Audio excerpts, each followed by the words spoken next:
Once you decide to take art seriously and dabble into it a little bit, you will notice that some words repeat. Fundamentals, basic forms, construction, boxes. I know how to do that one. Nice. One off the list. You know, lots of newbies think that drawing this is enough. But I'm a bit different, you see. Unlike them, I know lines need to converge towards the same point. So yeah, I know how to draw boxes.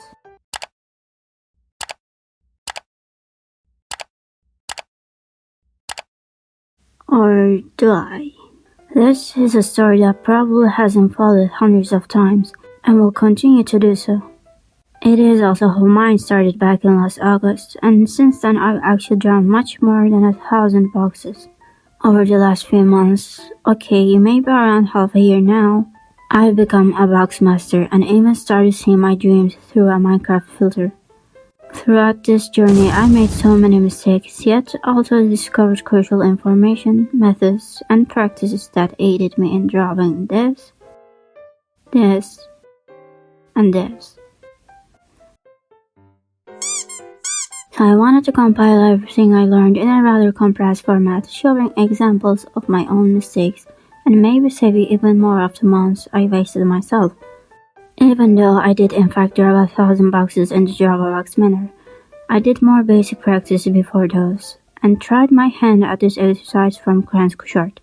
In this video too, I will try to go in order of when I learned or practiced them. You can use these to move around topics. As we all know, the most basic box you can draw is this one. It is a one-point perspective. Here, you just draw in a rectangle-style shape and make its corner meet at one single vanishing point on the horizon line. Instead of practicing one-point perspective with cubes and the like, I suggest these irregular shapes. One-point perspective is very simple, and with cubes you end up just wasting time. I found that with these, the practice becomes active and actually gets you to be more comfortable with basic perspective. I had a big question mark when doing the cubes in one-point perspective, which was, how do I measure the length of the side plane? Unfortunately, it remained unanswered for a long time. Since I couldn't find an answer to that, I got kind of stuck. I was only able to move forward with it when I abandoned the cubes and my questions regarding the side plane, and just did the irregular shapes instead. In two-point perspective, as you might predict, there are two vanishing points on the horizon line. Here, instead of starting with a plane, we start with a line. Then extend lines from both corners to each of the vanishing points. The side plane length was still a big question to me. I had decided to stop being dumb and look up some learning material. I found a method from this book and was ecstatic. I for some reason thought this could be used to measure the side plane length, but it can only be used to duplicate a side plane that's already in perspective. How you do it is simple. You draw a rectangular plane in perspective. Draw an X from the corners and find the center. Draw a line going through the center to the vanishing point. Draw a line extending from one corner to the center point of the opposite vertical border. Elongate it until it reaches the bottom line. Draw a parallel vertical line running from that point. Again, this only multiplies the plane that's already in perspective. You can't use it to measure the side plane length. You can only multiply a side plane that has already been measured. I was being dumb, so I thought otherwise. I ended up drawing these and completely embarrassing myself, thankfully to a total of 0 people. How you measure a cube in two-point perspective though is by eyeballing circles. There is a clear method laid out in the How to Draw book on how to draw ellipses, but I never understood it and decided to ignore it. Due to directly ignoring it, it took me so long to discover this information. However, to this day, I still have never used this method. I prefer to fit them inside rectangles. Usually drawing these inside the rectangles helps, but you can definitely make do without them, or add this diamond shape to make it even more easier. I'm going to make a distinction here about circles and ellipses.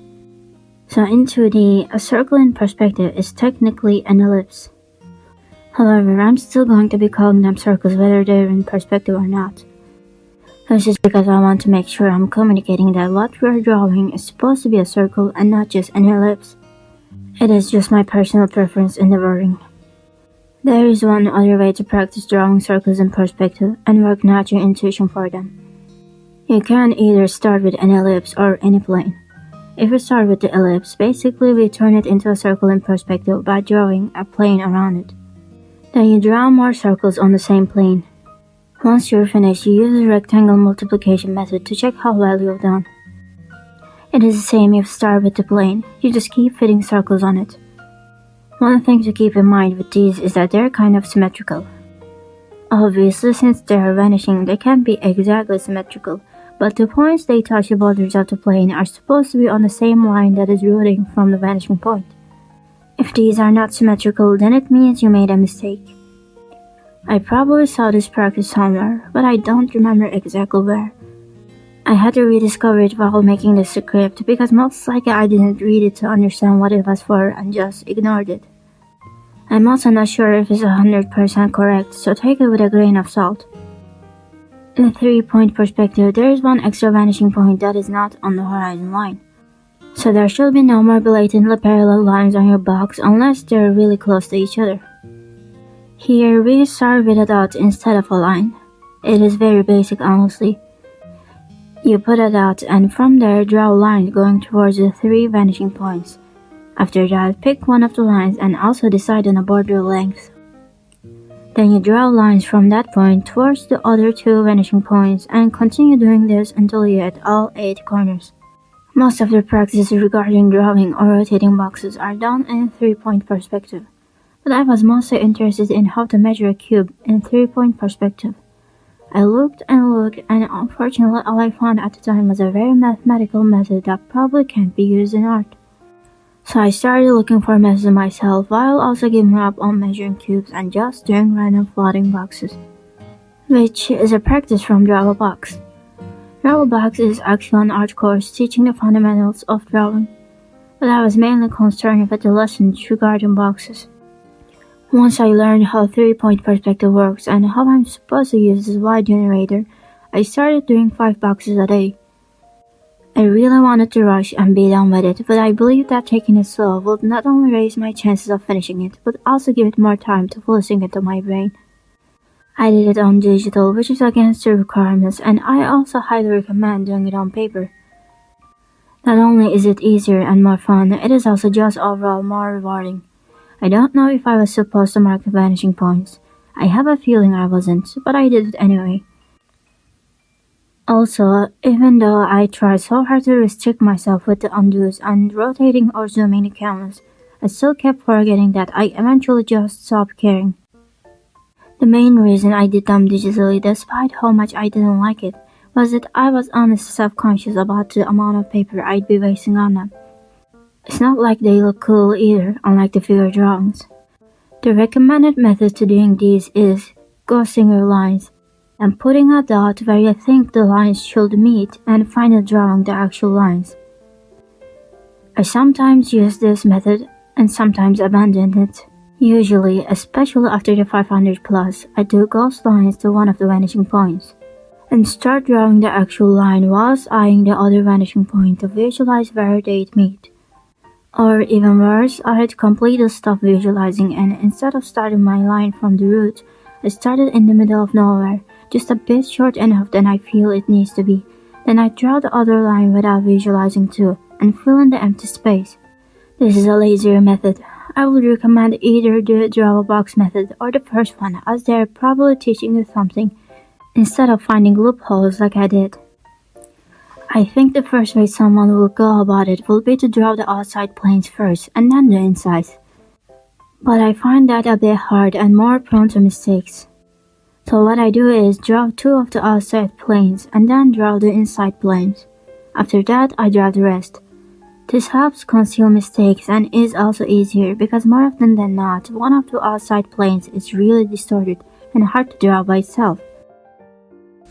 Other than that, eventually I started drawing treasure chests inside the boxes, and I think this was the best part. It doesn't have to be a chest, maybe a car or a stool, just something that can be easily proportionally resized to fit in different boxes.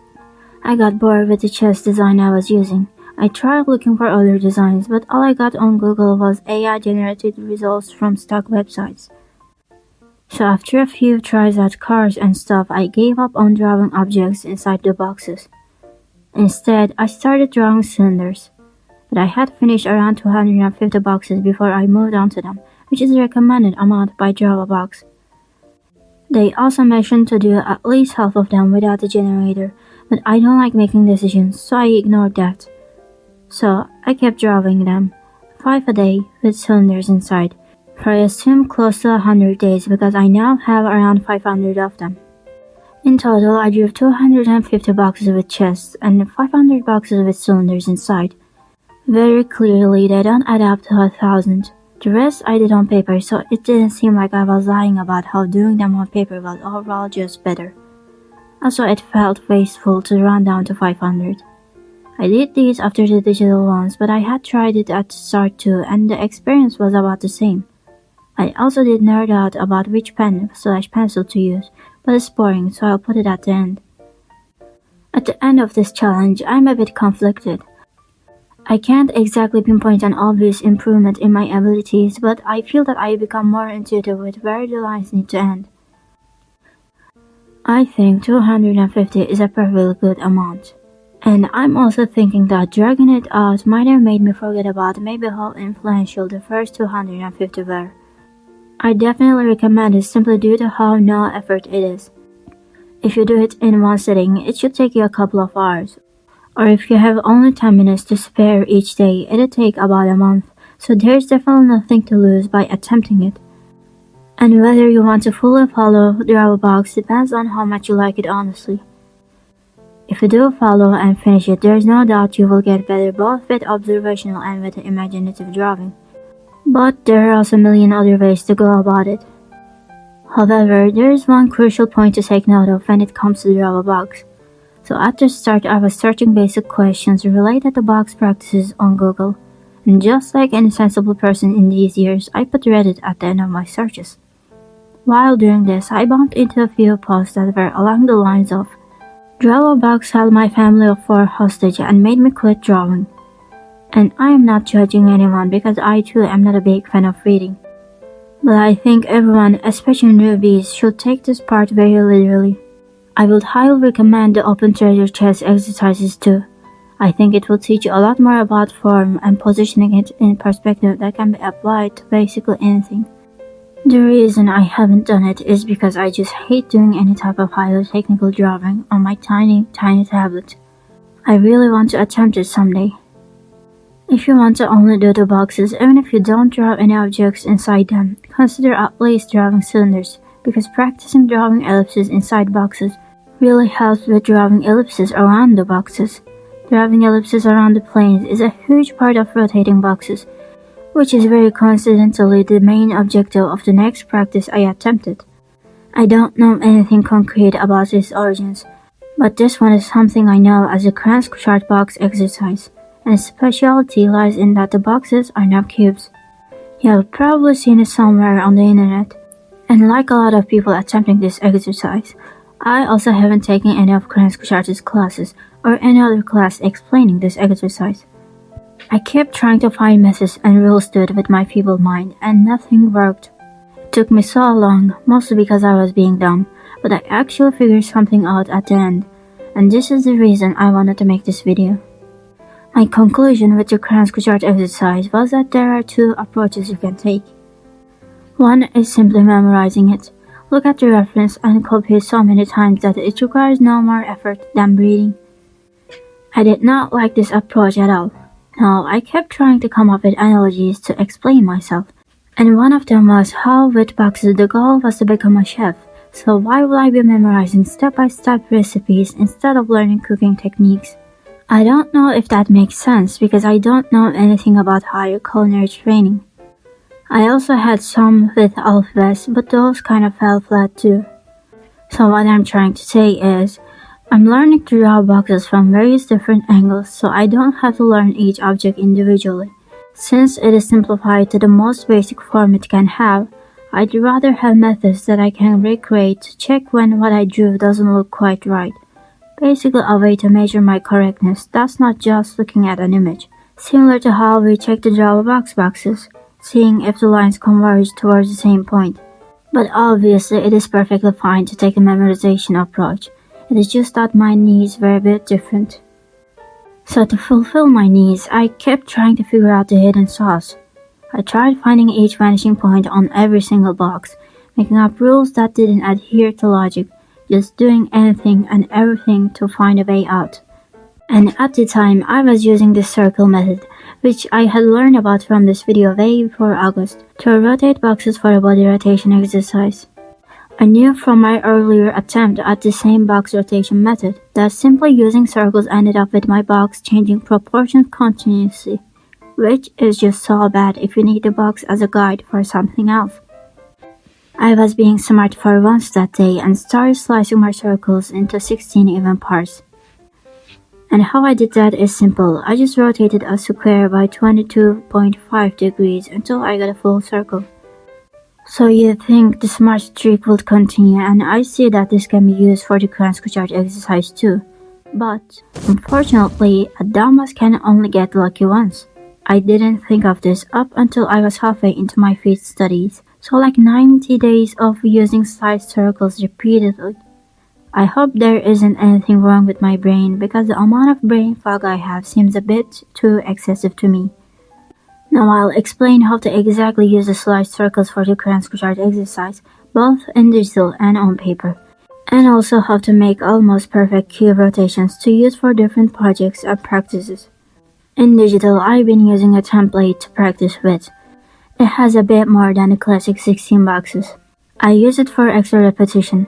Will it sound mirrored or just straight up the same? My explanations will revolve around the initial 16. You can pick which one to use depending on how much repetition you need. First step is to draw this box.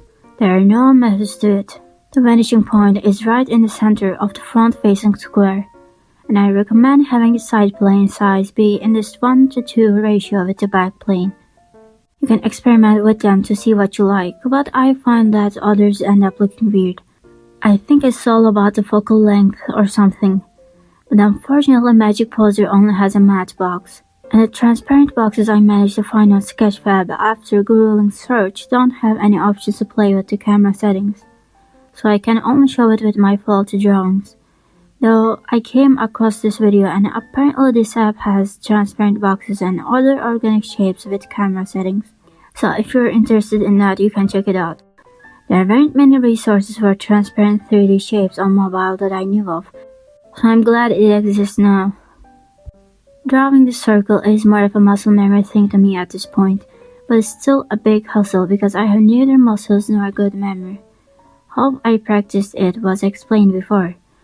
One thing that's so important to keep in mind is that you are drawing a perfect circle in perspective, so each curve from one corner to another needs to be symmetrical to make it a cube.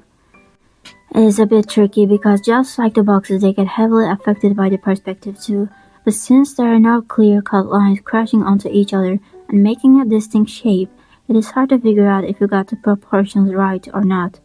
If your cube ends up looking weird, it is most likely that even though you got the ellipse right, you might have missed the proportions that makes it a circle.